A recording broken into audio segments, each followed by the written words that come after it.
Ted Filon muling binakbakan ng Administrasyong Marcos. At ito, Zubiri may pasabog sa mga Duterte. At ito, kinarma na nga, De Lima makukulong na ulit.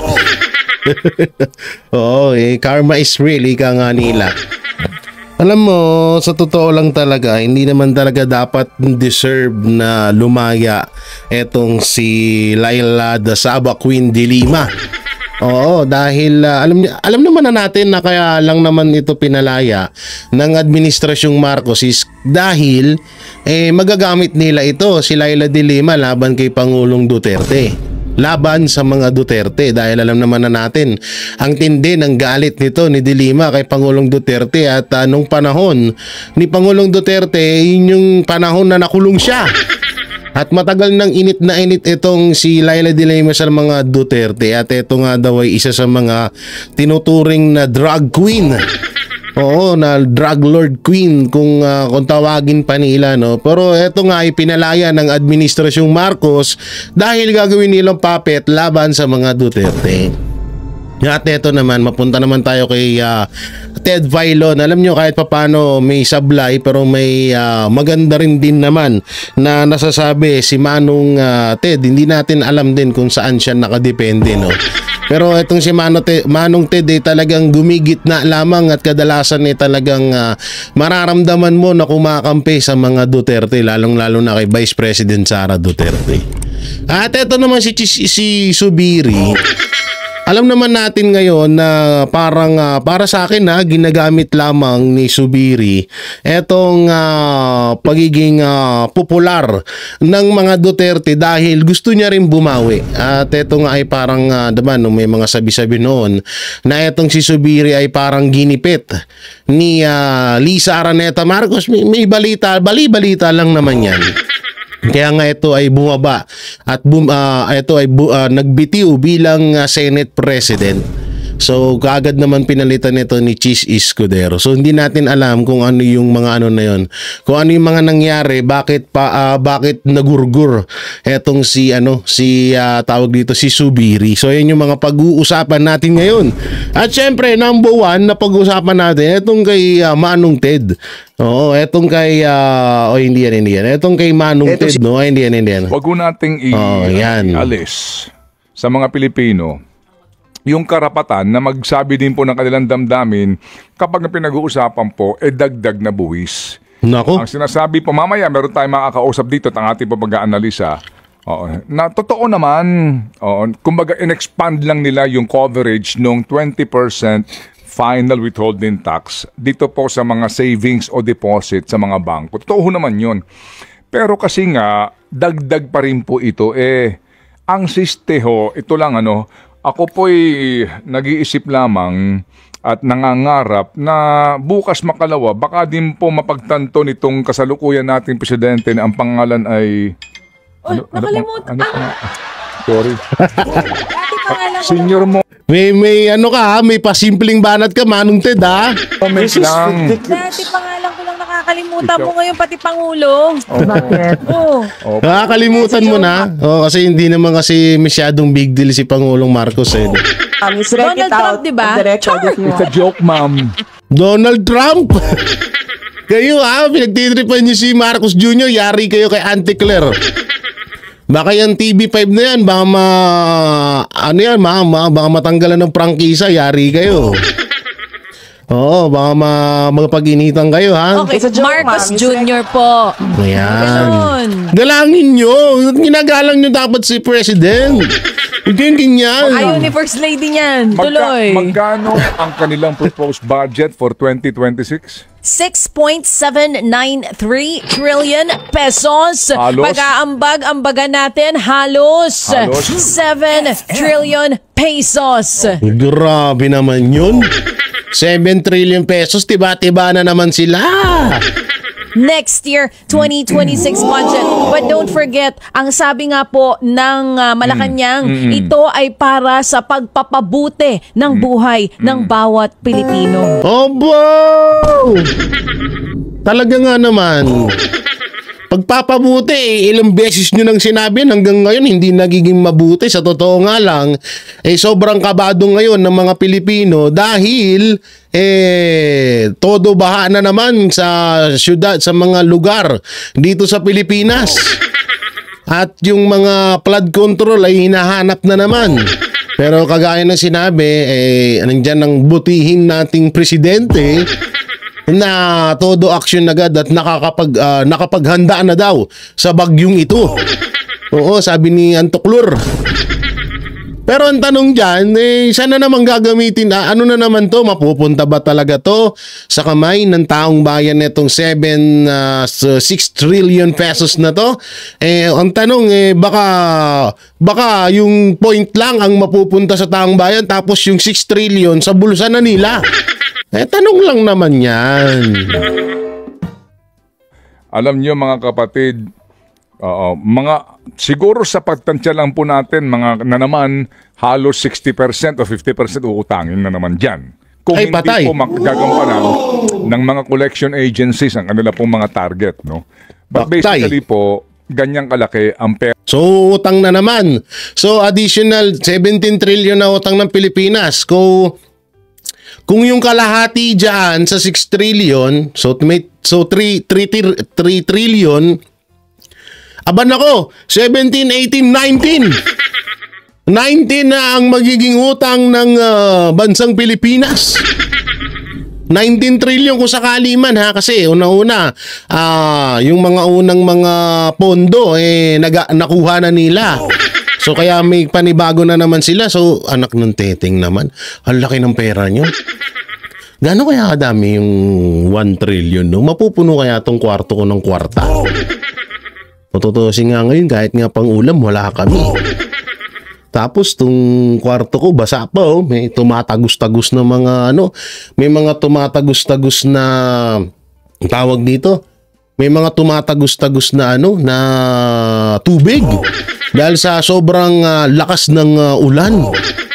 So grabe no. Oo, so magkakautang na naman ang Pilipinas, dagdag na naman. Pag-aambag-ambagan natin, bubunuin natin. Wow. Pero kailan pa tayo nakarinig na ang gobyerno o mismo yung head of agency o mismo presidente nagsasabi na pwede ba magtipid-tipid tayo? Baw! Tutusin, Manong Ted, tinitipid-tipid naman na tayo Di ba nga, pwede na tayong sumalok sa baha ng tubig gamit yung timba ng DSWD. Na kapag, eto, pakita ko lamang. Asan na yun? Parine. Asan na yun, parine? Asan na yun? Namimiss ko yun eh. Ito. Katulad dito Manong Ted yan Manong Ted tingnan mo, iinumin niya yan. Ganyan ang pagtitipid ng administrasyon pasok. Kit, mga damit, gamit panluto at water filtration kit. Nagsample pa ang Pangulo ng yan inamoy. Akala niya siguro pulburon. Yan Manong Ted, inom sa tubig na sinala sa mabango daw, mabango. kit na ipinamimigay Inumin mo. Kahit walang laman yan, inumin mo pa rin. Paano lang, pangsuna. Pangsuna Manong Ted, watch this. Yun yung balde. Na sarap. Tingnan mo pagharap ni Marcos Jr. Pagharap. Pagharap ininom pa ulit. Charap daw. Sabi ko sa inyo. Sabi ko naman sa iyo, Marcos Jr. tuloy. Manong Ted, talagang talagang sa pagtitipid diyan biyasa si Marcos Jr. Natipirin ng mga Pilipino dahil sila ang sagana. Ay, sorry na, nadulas lang. Wala pa ho tayong narinig Nasa kasalukuyang proposed budget. Ito Opo. Kasama sa aming reforma. Kasi sinasabi nila hindi na mauulit yung pambababoy na ginawa nitong mga yun. Sino, Manong Ted? Ba't mo pinipigilan? Ilabas mo lang kakampi mo kami.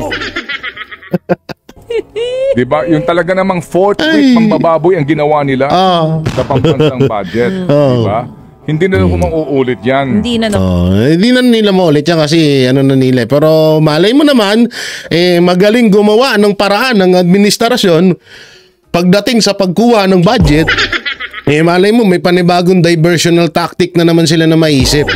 Mag-iiba daw ho ngayon. Oo, may budget. Pwede ba na samahan nyo na ngayon, mas magtitipid na kayo? Yan.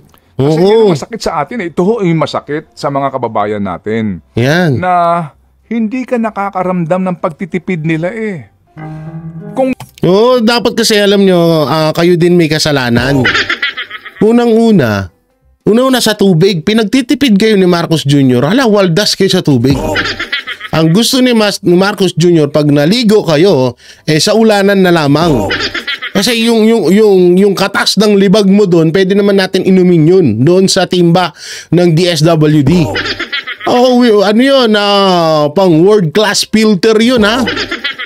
So kayo, magtipid kayo. Kaya pagkain, pag may panis na na pagkain, hugasan nyo lang yan, isahin nyo ulit. O kaya pwede nyo ichampurado. Halimbawa, may 3 araw na kayong ulam sa rep. Init-initin nyo lang yan. Pag meron naman kayo tuyo, isabit nyo lang, lagyan nyo lang ng tali sa dulo ng buntot. Kada umaga, amuyin nyo lang, ganon ang gusto ng administrasyon. Tinuturuan kayo ng pagtitipid. Ayaw nyo nun, concern sa inyo ang administrasyon. Concern sila sa inyo dahil mahal na mahal nila kayo. Bumasta, akala mo talagang pera nila. Hindi. Grabe ka, Manong Ted. Ang lupit mo dala kung umasta. Akala ko pera nila yan. Wala tayong pakialam dun. At wala silang pakialam. Pero mo yan. Wastage. Sa pag-aaksaya. Aba. Yan po yun kailan ka makakarinig na sasabihin ng presidente na ako ay naglalabas ngayon ng executive order, lahat magtitipid. Magtipid ka sa supplies na ginagamit sa mga opisina. Yan. Magtipid ka sa kuryente. Mama, tipid yung kuryente. Patayin niyo yung aircon. Yung aircon, yung electric fan, sirain nyo na lahat yan. Yung washing machine, gawin yung electric fan. Yung rep, patayin. Kada lang yan, buksan lang yan kada 1 linggo. Ganon, tinuturuan kayo ng maayos ng administrasyon, hindi kayo natututo. Sa gasolina, magtipid sa biyahe. Yan. Okay lang pa diba? naging Magtipid sa transparent. catering. Magtipid sa biyahe. Halimbawa, ang gasolina ko, ako 2 big bike ko, isang 500cc, isang 400cc. Ongoing yung wala na yung 750. So may BMW na rin ako. So ibig sabihin, benta ko na yung BMW ko na 4 wheels. Benta ko na rin yung 400cc ko na motor. So matitira na lang yung 550cc. Magkano gasolina no? Maabot ng 1,000 plus ang full tank nun. Kaya minsan sabi ko sa gasoline boy, full tank ina mo. Sabi sir, full tank po ba? Sabi ko, full tank ina mo. Sabi ko dun sa tricycle boy, sa gasoline boy. So magkano 1.5, so gagawin kong 500 na lang ang gasolina. Tapos pag naubos yung gasolina, tulak mo. Di ko alam kung mamatay ka dun sa sobrang bigat ng motor ko. Ay, naku po, grabe pagtitipid ang ginagawa ng administration sa atin, no? Talagang especially special impact, ha? Oo, talagang alam mo yun. Ito nga, katulad nga ito. Paulit-ulit kong wag na. Kasawa din pala, So dito naman tayo sa sinabi ni sa panayam ni dito pala muna. Alam niyo ito, ha. Hoy, girl lalo, ha. Compare. Eto may banat si Sister. Si Sister Ortega. Si Sister Ortega ay may banat na naman po, may press conference. Alam niyo, na-miss ko rin to si Sister Ortega. Matagal-tagal ko tong hindi na chupulangkut. Wala siyang aura ngayon, kaya talagang kailangan niya munang humarap sa media. Siyempre, exposure sa mga boylet, sa mga kanyang mga boyish tuloy, sa kanyang mga boylet. So eto na si Ortega. Anong pahayag ni Ortega? Wait lang, ha, basahin natin ang title. Pahayag na milyon-milyong pisong matitipid umano kung walang impeachment trial. Question yan ha. Ito po kasi ay sinabi ni spokesperson of the Vice President spokesperson, Ma'am Ruth. So sinabi niya makakatipid ang Pilipinas ng milyon-milyon, hindi nga lang milyon-milyon, baka bilyon pa eh. O baka nga trilyon pa eh. Kung matitigil ang impeachment. So totoo naman talaga yun, no? Sa Senate hearing buwis ng taong bayan ang ginagastos diyan kada hearing diyan. Siyempre magkakaroon ng trial ng impeachment. Pangalawa, yung sa confidential fund ng Office of the President, alam naman na natin na sa impeachment at sa mga Duterte ginagamit yung confidential fund ng Office of the President. No, alam na natin yun. So talaga makakatipid nga naman. So totoo naman yung sinabi ni Rod. Kaso may isang baklita na nag-attitude na gusto na ayaw magpasapaw sa kagandahan ni Ma'am Ruth. At eto si Baklitang Ortega ay nagkaroon ng press conference at gusto niya supalpalin ang kagagahan ni Ma'am Ruth. O eto, panoorin natin. Utana, naging bakla na ako sa'yo, Ortega, hayop ka. O eto, panoorin natin. Na nila Union 1st District Representative Paulo Ortega ang pahayag ni Attorney Pipitik, Ruth Castelo, spokesperson ng tanggapan ni Vice President Sara Duterte, kaugnay ng impeachment case. Oh. Ayon sa abogada, sakaling pabora ng Korte Suprema ang petisyon ni VP Sara na masura ang impeachment case, mapalad umano ang bansa dahil makatitipid ng milyong-milyong piso. Tama naman. If it's not, if the Supreme Court says it cannot be heard at this time, and then we'll be very lucky actually as a country, because we'll save millions and millions of people of money on the trial that is technically defective from the beginning. Ayon kay Congressman Kaya Ortega, na, nanggigil na si girl. Ha, gigil ako. Ito po ako yung may kasabihan. Hindi lahat ng balbasero ay lalaki. Minsan meron din mga binabai. Kagaya ni Sister Ortega. Okay, pasok Sister. dapat maging maingat si Attorney Itayo mo ang banyera natin. Banyera to. Itayo mo ang bandera natin, ha, sister, ha? Castelo at patunayan ang mga sinasabi nito. Tanong din ito, hindi naman siguro aabot ng mahigit 600 million pesos ang gagastusin sa pagsagawa ng impeachment trial. Baka kailangan nila ng matrix saka cost-benefit analysis. Siguro hindi naman naabot ng 612 million yung gastos sa impeachment. Hindi naman daw siguro aabot ng 612 million na nga ang gagastusin sa impeachment. 612 pesos.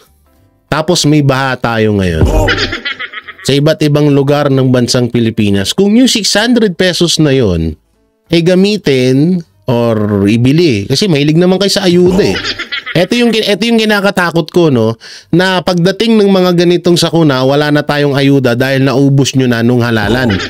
So yung 612 million na yan, kung ilalaan yan sa mga nasalanta ng bagyo ngayon, dahil may bagyong Lisa, may bagyong Krising sa bansang Pilipinas, mas mainam na doon natin ilagay yan kaysa sa gastusin sa walang katuturan na impeachment laban kay Vice President Sara Duterte. No, kagaya nga sinabi ko, kung usapang impeachment lamang, mas deserved ni Marcos Jr. yon.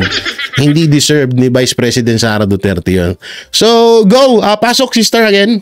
Kabilang sa mga alegasyong ibinabato sa Vice Presidente ang maling paggamit nito ng nasa 612.5 million pesos na halaga ng confidential funds ng OVP at ng Department of Education nang si VP Sara pa ang kalihim ng kagawaran.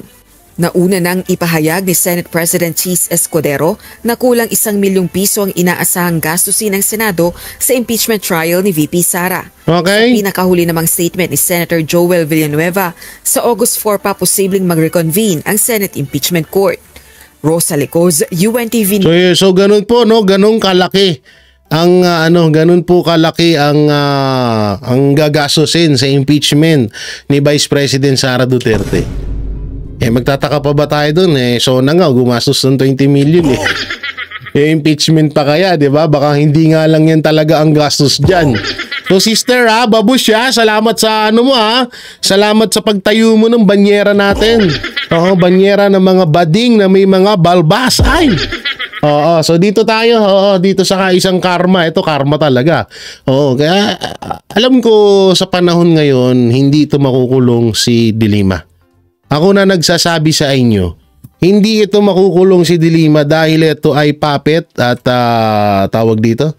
Ito ay hawak ng administrasyong Marcos laban sa mga Duterte. Sa totoo nga lang, parang magiging kabilang ito sa impeachment laban kay Vice President Sara Duterte at pagdiin kay Pangulong Duterte. So ito po yun, panoorin natin. Si Attorney Domingo Cayosa na dating Pangulo ng Integrated Bar of the Philippines o yung IBP. Maraming salamat for joining us, Attorney Cayosa.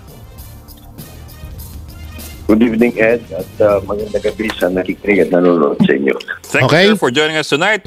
Sir, ang sinasabi ng prosecutors, the court, the RTC, placed too much weight on the recantation of Rafael Ragos. Although I'm also wondering, didn't the prosecutors themselves as well place the greatest weight on the original testimony of the same person? So, how does that apply po?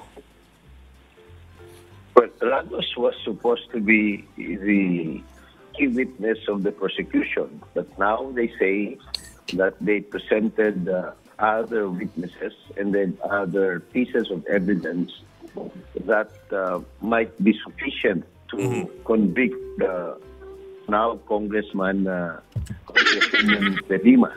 That's the claim now. Secondly, they question the lack of clarity as to what portion of the recantation of Ragos Dramang-drama no? what element of the crime. Because alam mo talaga, nakakaiyak yung mukha niya, nakakabwisit ka, tanga. A court or a judge cannot just say there's sufficient proof. He or she has to explain why that is so. Thirdly, it is also settled in jurisprudence that recantations are supposed to be frowned upon. Yes, sir. So it is necessary for a judge, before believing or taking a recantation as it is, to explain why he or she would rather believe the recantation rather than the earlier testimony. Pero sir, at the same time, the prosecutors are appealing the decision of the RTC to acquit. I'm wondering lang if that's at all possible kasi it is an acquittal. Ginagaya niya pala yung mga police. Can any side appeal an acquittal or can they only appeal a conviction? What does it say in the rules of court? No, the rules... Yeah, ginagaya pala ni De Lima yung mga police. No? Diba, nakaangat din yung kamay yung mga police, diba? So siya, nakaganon din. Yung nga lang, nilalagyan niya ng acting, nakaganon siya. Kaya pala umangat tong kamay. A decision of acquittal cannot be appealed. It becomes double jeopardy. Double jeopardy would set in that case. If it is a conviction, it can be appealed by the accused. But in this particular case, to be accurate, Ed, they're not appealing. They're just seeking for a reconsideration by the judge. Yes, sir. Of his own decision. Yes, sir. Yes, sir. Okay, sir. I understand. So there's I suppose there's some nuancing between a motion for reconsideration and an appeal. Pero in this case po, so is it possible for the prosecutors to file an MR for versus an acquittal by a court? Malamang. By the same court. They're not appealing it to... Yan na naman siya. Court. So it's something that it is unusual, I would say, but it is possible. So it's now for the judge to deal with that motion for reconsideration. Gago yung kalbo na yun. Ba't ka natatawa, hoy? Uma-acting si Mother. Si Manang. Loko yung kalbong yun, Sino yung kalbo na yun? Ito. Gagong kalbo to, It's now the judge to deal with that motion. Ngiting tagumpay yung gago, Binabastos mo si De Lima, wag ganoon. Grabe tong kalbong to. For reconsideration. Okay. Pil na pil That po kasi the lawyers of De Lima are saying it's already triple jeopardy. So basically po, it is not necessarily disallowed. It is not. As a matter of fact, it cannot also be. You have to understand that the earlier decision of the judge was declared by the Court of Appeals. Alam nyo, kahit mag-decision ng judge dyan, kahit mag-decision ng prosecutor, walang magagawa yan. Ako na nagsasabi siya, walang magagawa yan kapag pag ginusto ni Marcos na ilabas yan. Oo, hindi totoo lang ha. Walang magagawa ang prosecutor. Sorry po sa prosecutor, pero iba kasi. Alam niyo yun, no? So, kung titingnan niyo ang prosecutor, talagang kakaiba na yan eh. Oo, kaso mas kakaiba si Marcos.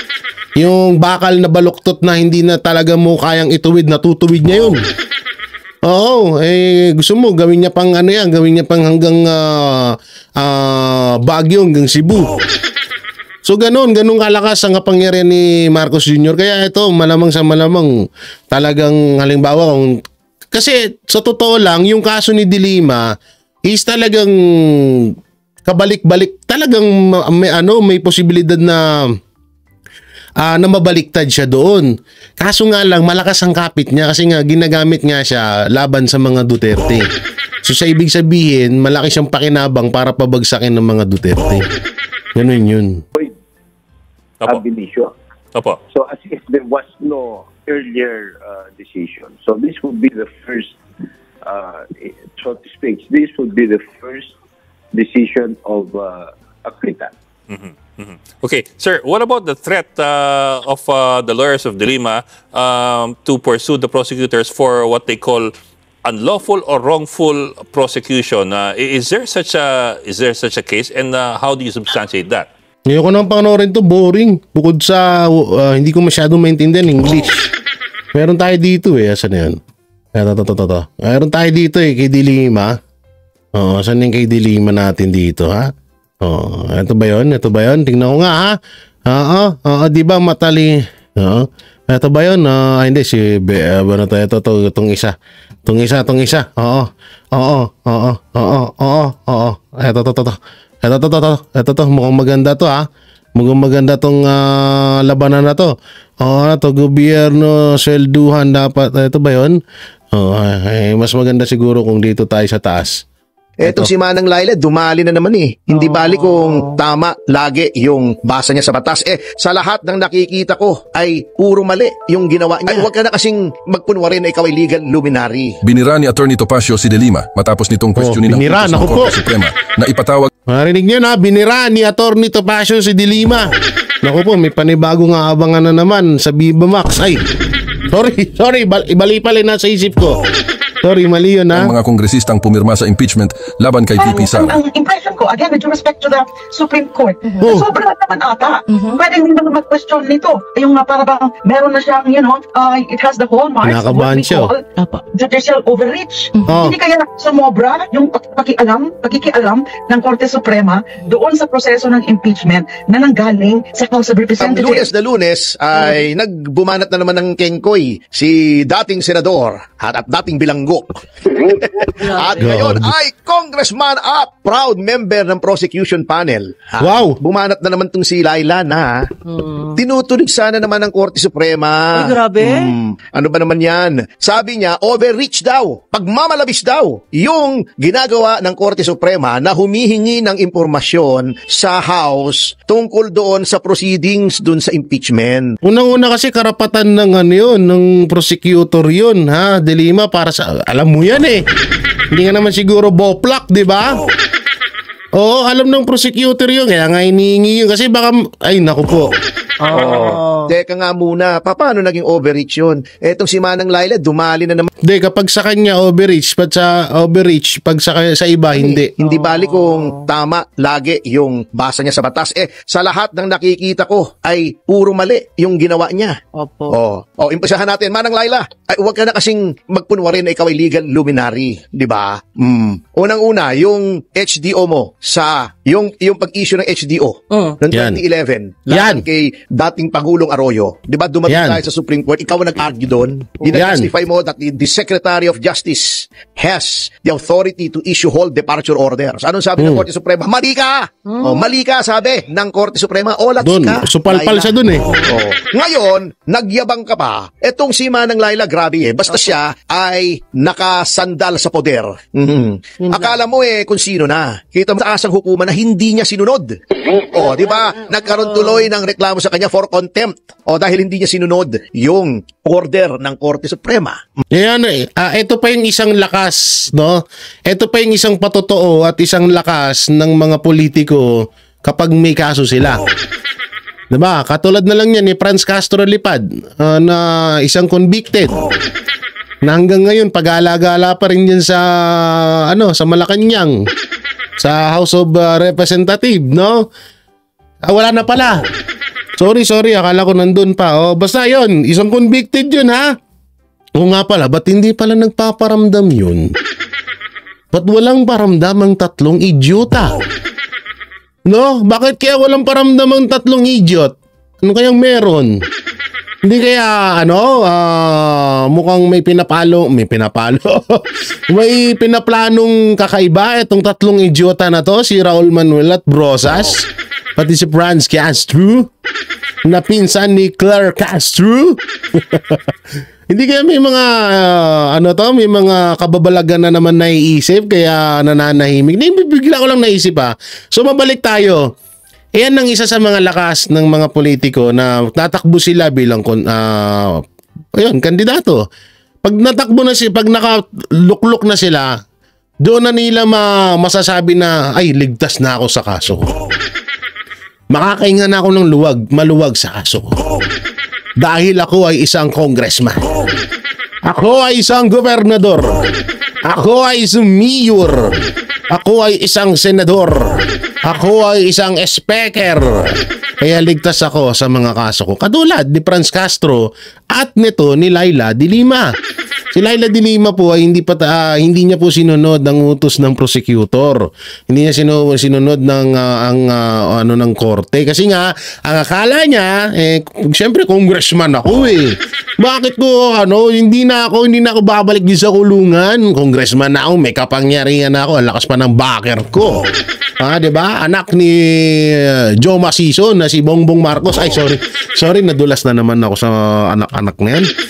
So ganon, kaya itong mga politiko yan ang sinasandalan nila yung pagiging pag nakaluklok na yung mga kaso nila. Katulad yan, katulad yan si Abante, 'di ba? May sabi-sabi na may na yan ay involved sa PDAP scam na 189 million. 'Di ba? Ang laki nun.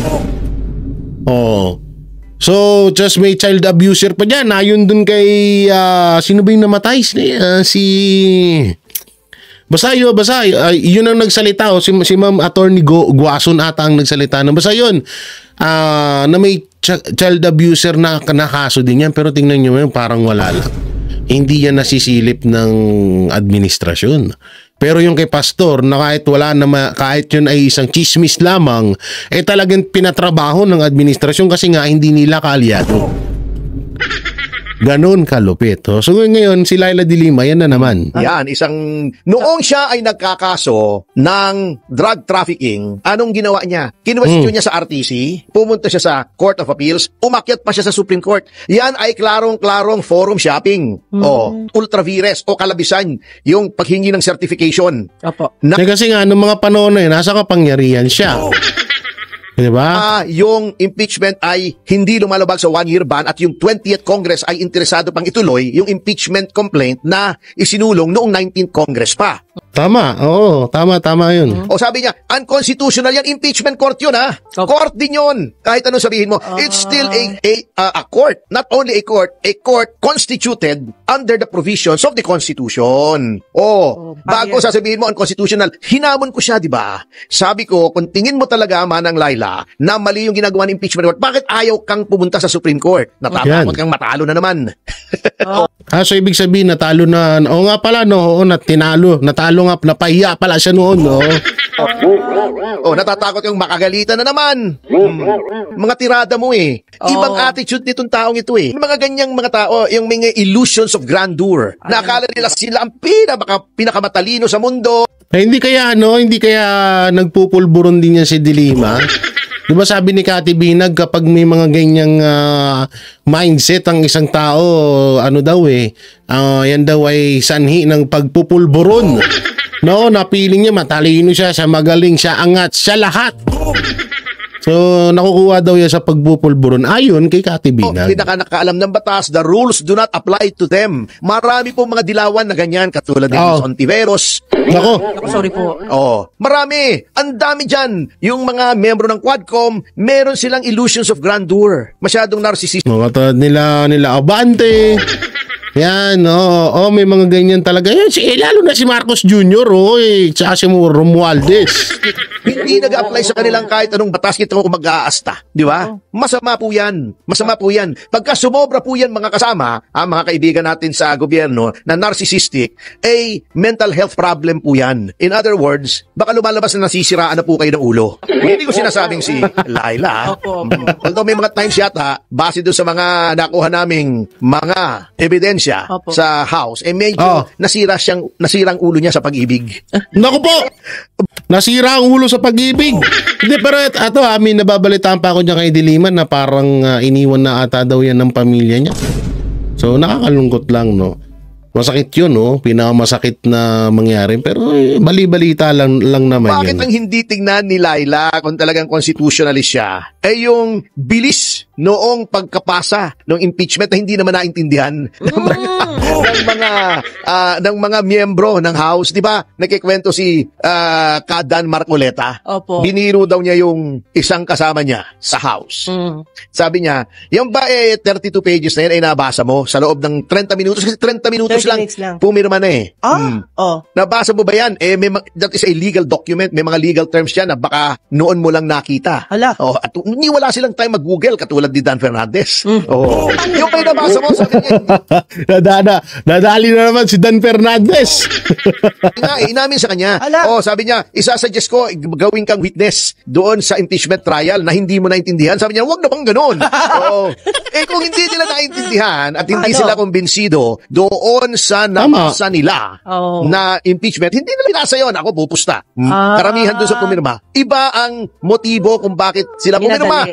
So madaling salita, pera lang talaga din ang nangyari doon kaya napapirma yung iba. Inamin na ni Toby Chanco, di ba? Anong inamin? Binigyan ng kwarta. Kwarta kaya po nagsipirma ang mga luko. Paano sila naman talagang catch the blessing lang naman. Tama naman, pag binigyan ka, tanggapin mo. Hindi tama. Naman. Binigyan ka in connection with your official duty. Mali yun. Yung pag-official duty, mali yun. Official duty nila yung pagpirma Discretion nila yun Tama ka dun. Di ba yun ang sinasabi ni Ambassador Tiglao labang kay Congressman Frasco? Umamin daw na. Kaya ako tumanggap ng pera nung AKAP, etc. Para sa mga projects. Sabi ni Bobby Tiglao, bribery yan. Nasasabi ng totoo yung tao, dinimanda siya. Ganun ang trend po ngayon. Pagka kayo ay nagsasabi ng totoo, ay idinimanda kayo. Kasi totoo yan. Gusto nila. Totoo nararanasan na nga namin mga vlogger yan. Lalong-lalo na si Banat Bay, nagsasabi lang ng totoo, nag-reaction lamang ang tao. Ayun, taddad ng kaso. At tumahimik kayo, gusto nila matakot kayo. Natatawa pa nga ako Risa ng dinimanda, yung ididimanda daw ako. Hindi kami, we are not afraid. Sino ba nagsasabi siyang afraid ka? I'm also not afraid, kaya nga hinamon kita pambihira ka naman. Dapat hindi daw siya natatakot, kami matakot. Hindi nga kami natatakot, Ma'am Risa. Hinamon ka nga Ano sabing demanda mo ako? Meron bang ganun takot na nag-aamon? Kayo naman, may pinaglulok niya. Ito rin si Laila. Paanong magkakaroon, paano ma-implement o masasampatupat ng Korte Suprema yung power niya under the expanded judicial power ng Korte Suprema at yung constitutional duty niya to provide a check and balance under a tripartite system of government kung hindi mo papayagan na ito ay kumuha ng information, sabi ni Attorney Torion, with whom I agree. O hindi lang po ako nagsasabi niyan. Isang magaling na abogado pa ang nagsasabi. Pambihira naman itong mga taong ito eh. Basta, alam mo, medyo panic mode na sila, tingin ko. Kaya kung ano-ano na sinasabi nila. Hindi, baka kasi dahil, alam naman na natin ito, diretsuhan tayo. Baka nga talagang nagpa-panic mode na tong mga to. Dahil alam naman na natin ugali ni Marcos eh. 'Di ba? Sa Duterte, kay Pastor, kay Chavit Singson, pagtapos yung pakinabangan yung mga yun, deadman niya na at talagang ginago niya pa. So, malay natin, etong sila De Lima, tapos ng pakinabangan ng administrasyong Marcos, kaya nangyayari na naman etong mga ganitong bagay mapatungkol sa kaso niya. Pwedeng ganun. Pwedeng ganun ang mangyari dyan kasi nga ang mindset ni Marcos Jr., papit lang kita, kapag nabasa ka, ang hirap mong patuyuin, mabaho ka pa. So tapon ka na. Kasi nga para sa akin, basura ka lang, papit nga lang kita eh. So pag hindi ka na nakakatuwa, tapon ka na. Ganun. Diba? So, etong si De Lima, alam naman na natin na kaya nga ito nakalaya dahil gagamitin itong puppet ng administrasyong Marcos laban sa mga Duterte. Ngayon, medyo malabo yung impeachment, balik kulungan na siya. Kaya nga, yung sinasabi natin na hindi nabasa, kaya sinabi siguro ni Senator Zubiri that it is a witch hunt. Ako nagalit sila. Witch hunt? Bakit witch hunt? Hindi mo nga naintindihan yung pinirmahan mo. Ginadali, di ba? Witch hunt. Ngayon, ang problema nila, ayan na naman yung pride. Akala nila immune sila, the rules do not apply. Ayan, inipit-ipit nila yung ibang mga complaint, di ba? Hindi nag-file, inipit nila, hindi nila pinroses. Yung pang-apat ang pinroses nila. Nakalimutan yata nila yung 1-year ban. Hindi ko nga malaman kung sino ang nagpapayo rito sa mga ito. Baka si Manang Laila at saka si Teddy Te. Joke nyo. Yan, tingnan nyo na lang ang record ng mga yan. Malamang kasi wala kung ano rin natin talagang tawag dito parang alam mo yun, parang wala sa gusto yung mga nagpapayo dyan sa administrasyon baka nga si Laila De Lima ang tigapayo ni Marcos Jr. Samantalang Zubiri, bakit confidential funds lang ni Vice President Sara Duterte ang kine-question? Bakit yung iba hindi? So pasok. Why just single out her? Let's get rid of the fund for everybody else. Because maybe we should look into this deeper. Maybe the ombudsman should look into this deeper. Not only to the Vice President, to the President, but also to everyone else who has confidential funds from Apari to Holo in all the local government units, Karen. According to the intelligence community, according to people who are actually using confidential funds, they never put the names. They never put the actual names because of the idea that it's confidential. So they never put the actual names. Now, with what has come out in the House hearing, pag-iinitan ka na naman, Zubiri. of names that were in the receipts, like Mary Grace Piatos, names of fruits. People, didn't you think as a senator that there were possibilities of corruption in that whole process of Karen, as former Senate President, we had access. They always give the President, they always give the Speaker of the House and Senate President access to all these confidential funds. So much so that I opened it up to Senator Risa and Senator Coco and to my colleagues who wanted to see all these documents. Because pumuputok na yan na wala pang away, wala pang gulo yung Marcos Duterte, wala pang away. But Senator Coco wanted to see this. We opened it up, we looked at it. According to the intelligence community, according to people who are actually using confidential funds, they never put the names. They never put the actual names because of the idea that it's confidential. So they never put the actual names. Now, what the prosecutors have to tie in is, number one, are these actual recipients? And if the Vice President can actually show a list of the actual recipients. And number two, did she benefit from the funds They have to prove that she pocketed the funds, Karen. Now, in the absence of that, I'm keeping an open mind. So my point being is, we just have to study and continue with the process and look at the evidence at hand. But my point being is, why just single out her? Let's get rid of the fund for everybody else. Because maybe we should look into this deeper. Maybe the ombudsman should look into this deeper, not only to the vice president. Kaya nga papasukin ni Remulla yung pagiging ombudsman eh. Di, totoo naman yung sinasabi dito ni Zubiri. Alam nyo, ito medyo palyado rin to si Zubiri sa akin. Pero dito may point siya eh. Bakit nga naman kay Vice President Sara Duterte lang, ba't sa iba wala? Ba't hindi takot ba kayo? Or ano ba? To the president, but also to everyone else who has confidential funds from Apari to Holo in all the local government units, Karen. I know them saying this. I might be... magkapatid nga ng Remulla, 500 million ng confidential funds dun eh. Diba? Sige, wag na natin sama si President Bongbong Marcos baka may mag-iyakan. Yung mga congressman na lang. Yung na lang, yung magkapatid na Remulla ay mas dihamak na mas malaki confidential fund nun. Ba't hindi sinisita? Diba? Ganun lang yun eh. Go. I might be ostracized by and vilified by my friends in the local government units, but it's true. They have confidential funds in many, if not most, local government units all across the country. So maybe we should look into reforming that use of that fund. Thank you daw. Sabi nung gumawa ng video na, thank you din sa'yo. So yung mga manateros, mga kabiyaya, deserve bang makulong ni Laila de Lima ulit, no? At ito ba ay nagkakaroon na sila ng hidwaan dyan sa loob ng kanilang madilim na teritoryo, madilim na bubbles na parang nagkakaroon na ng hidwaan dahil tapos ng pakinabangan ni Marcos Jr. etong si de Lima. At dito, ano po bang masasabi nyo dito sa panayam ni Zubiri at ni Manong Ted? So comment nyo lang po dyan sa baba. At ating babasahin yan at syempre don't forget to like, share, comment, and subscribe sa ating YouTube channel. Excuse me. Makipindot na lang din po yung bell button para lagi kayong updated sa ating mga video araw-araw. So maraming salamat. Ingat po kayo palagi. God bless and peace and bye-bye.